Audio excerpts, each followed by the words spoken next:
Hello friends, in this video we are going to learn some and every method in JavaScript. So let's start the tutorial.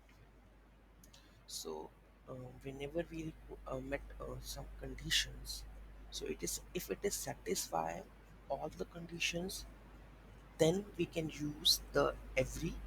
If it is satisfy at least one condition, in that case we are using the sum method, right?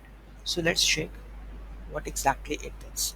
So here I'm going to uncomment this and check,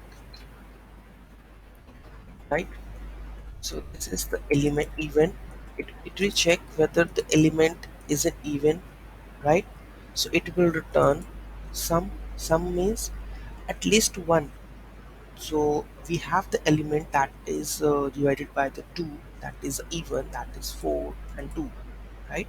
If we are going to console this log and reload this page, it says true, right? One of the element is there. Suppose at least one, it will decide, right? And suppose we want to check all have the even or not. So I'm going to write it with every, right? Every, and check whether all is true or false, right? False. Why? Because all elements are not even, right? So it is not met the condition. So for satisfying all the conditions, we are using every. For at least one of the condition met, whether at least one of these exists, like you can say includes, if this method includes in that array, right? So if I going to change with the 6, 8, and you can say 10, now all are even, that returns to be true. See, so it checks each and every element and satisfy all the condition or not. Hence after that it returns true or false, right? So hope you understand what exactly the difference between the sum and the every.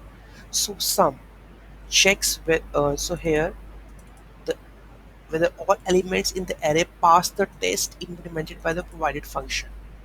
All all elements in the array pass the test, like all elements in that array pass this test, then we can use every. And at least one of the elements of the array satisfy the given condition or not, at least one, then we can use the sum method, right? So this is the difference between the sum and the every. I hope you will understand the logic behind the sum and the every and implement it in your JavaScript project, right? Thank you so much for watching this video. Have a great day. Please do like, share and comment.